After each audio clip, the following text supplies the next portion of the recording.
Oh man, all of these bad games. I mean, Flash Traffic was kind of fun in a ridiculous way. But oh man, Y2K the game was like the worst thing I've ever played. I need to play something good. But what?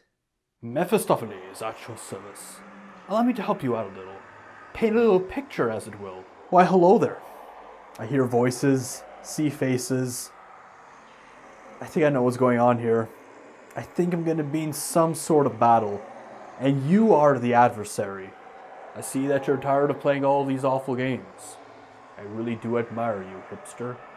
After all the work you put in, you still have such a low view and subscriber count. Yet you put such dedicated faith into your channel. Great reviews. Some of the best that I've seen so far.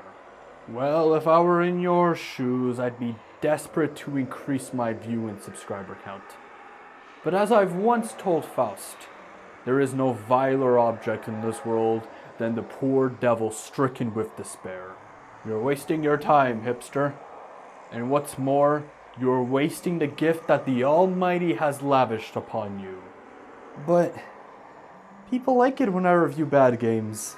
They find the videos more entertaining. That is a good point, hipster. But I cannot stand such wastefulness. That is why I've come to make a deal with you. In return for giving up all these fruitless games, I am here to offer you what just might be the greatest point-and-click game ever made. I am offering you something that is of an absolute masterpiece. One that absolutely destroys I Have No Mouth and I Must Scream. With this, and the review you will make of it, you will finally be immortalized.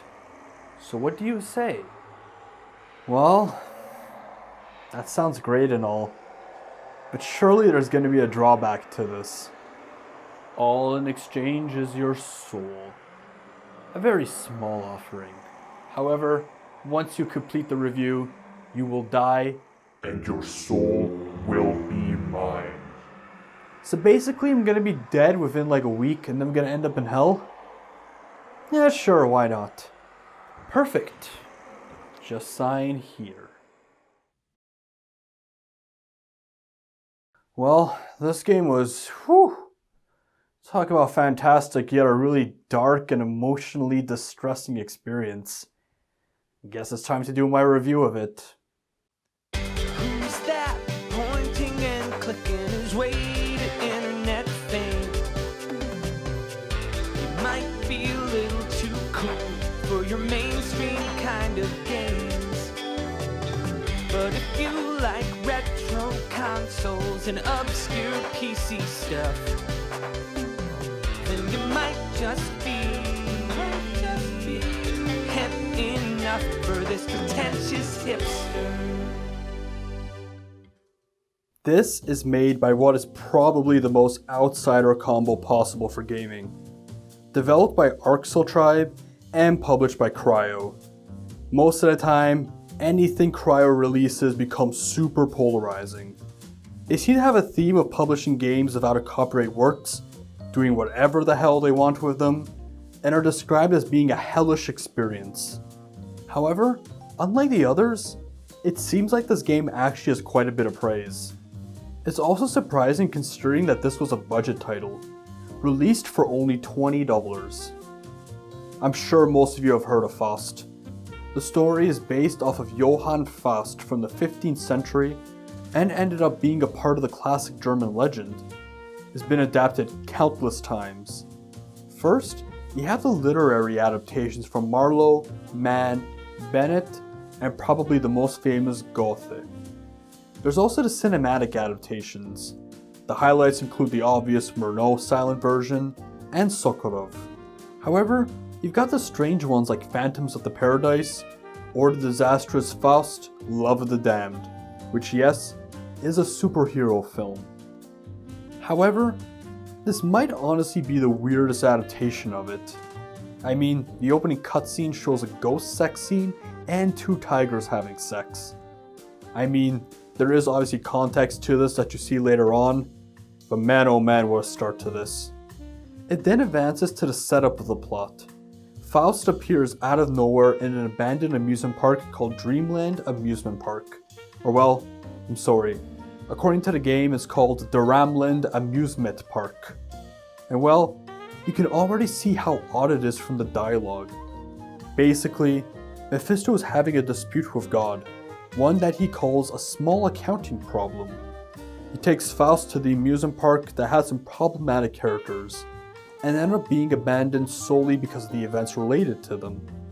Basically, they wanted an objective arbitrator. In this case, it's Faust. He has to go back in time and figure out who goes to heaven and who goes to hell. You do this by scouring through their entire rooms, seeing flashbacks of their actions, and finding evidence. This is obviously barely an adaptation, but apparently a plot using Mephisto can be described as Faustian. So you should cut some slack if you're the type that needs accurate adaptations. Basically, this splits up into 7 episodes, with them having a focus on a small group of characters.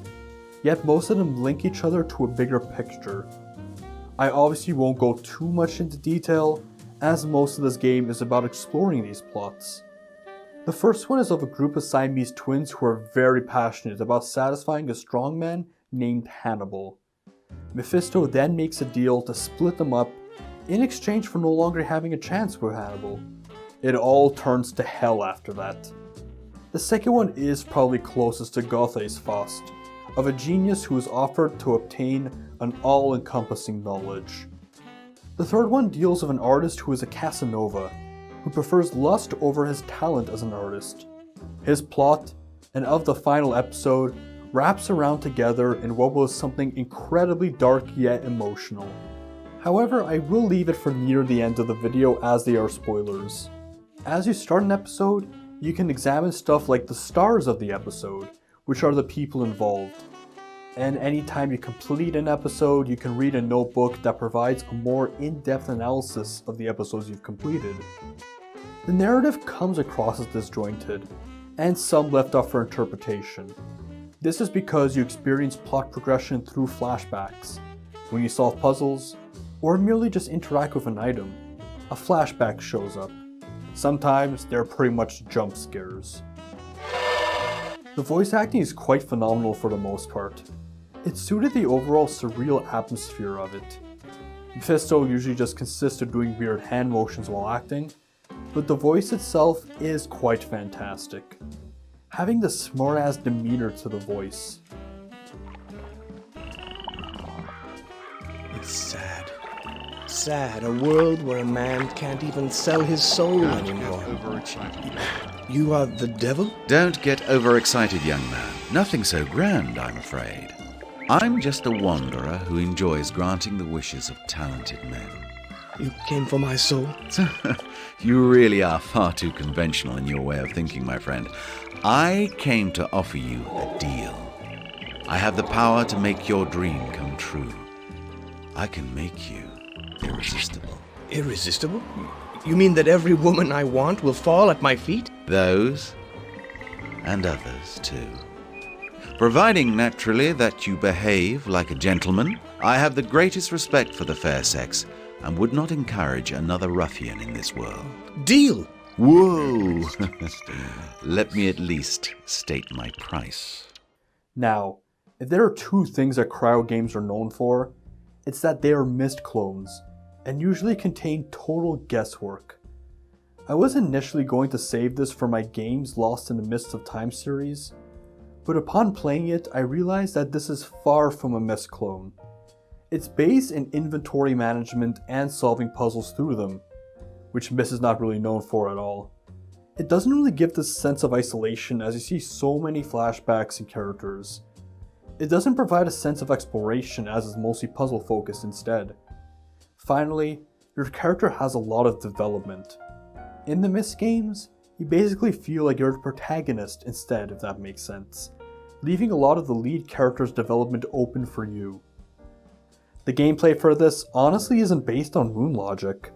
For the first puzzle, I couldn't really figure out the safe combination, and one that requires you to open a cupboard in a mirror as opposed to the actual one.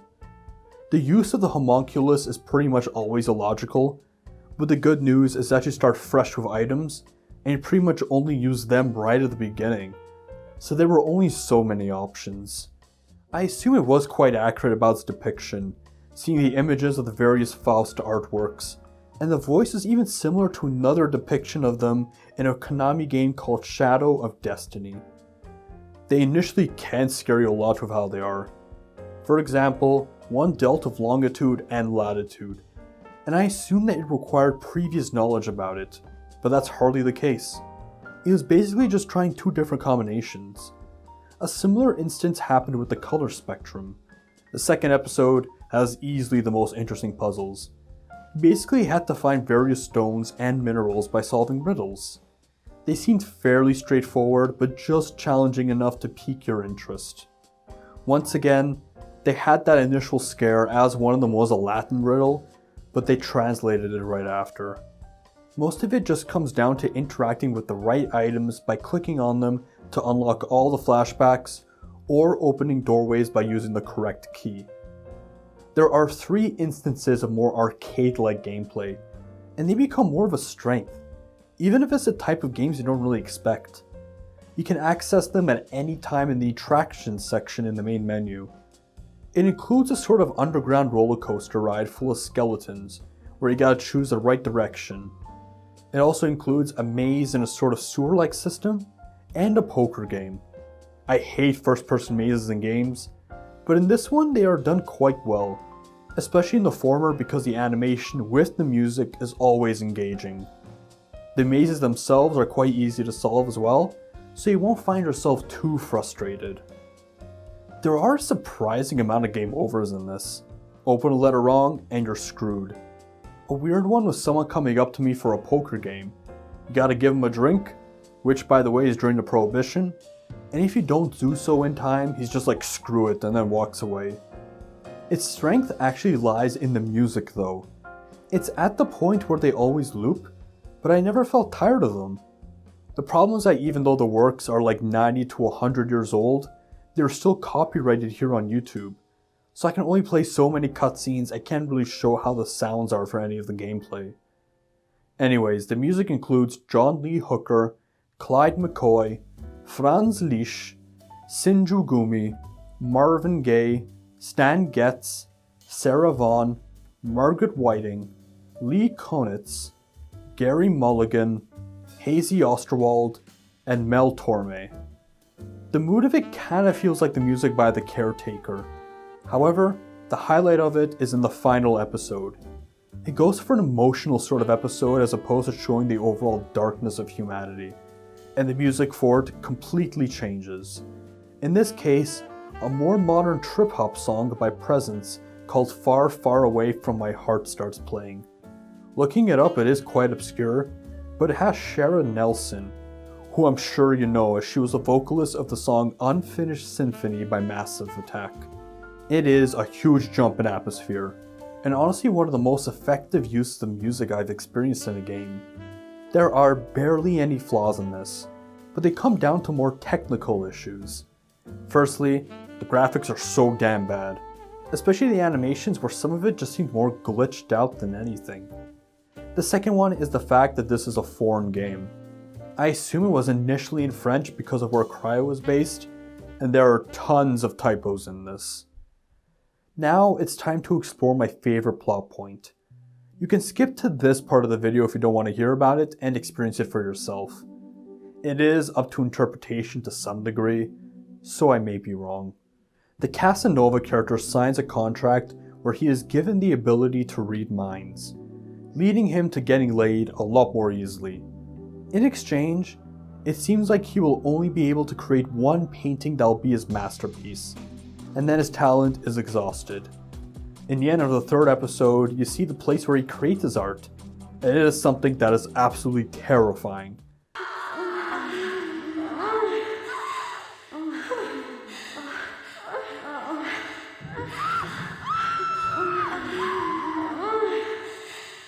It makes one wonder exactly what he does to create his art. He then starts feeling remorse for what he's done, and wants to kill himself by self-immolation before completing the masterpiece, which Mephisto stops to make sure he survives. despite having all of those burns. In the final episode, it deals with an obese woman who's part of a freak show. It seems like she feels remorse by always being stared at with either shock or sad facial expressions. She doesn't want to experience that anymore, and the artist is the solution for it. He then takes her to where he creates his art, saying that it won't hurt, with her realizing that it's not the case, but it's what she wants. I assume she wants to be stared at with adoration instead of scorn, even if it is an incredibly painful experience that would result in her death. It's funny, I Have No Mouth and I Must Scream, or The Dark Eye, are known for exploring the dark aspects of humanity and are overall incredibly bleak. But this game absolutely destroys both of them in those aspects. This is simply one of the greatest point-and-click games I've ever played, and with this and Commander Blood, I know that I have to experience more of what Cryo has to offer. I thank you for doing so. Now it is time for me to put my end of the bargain.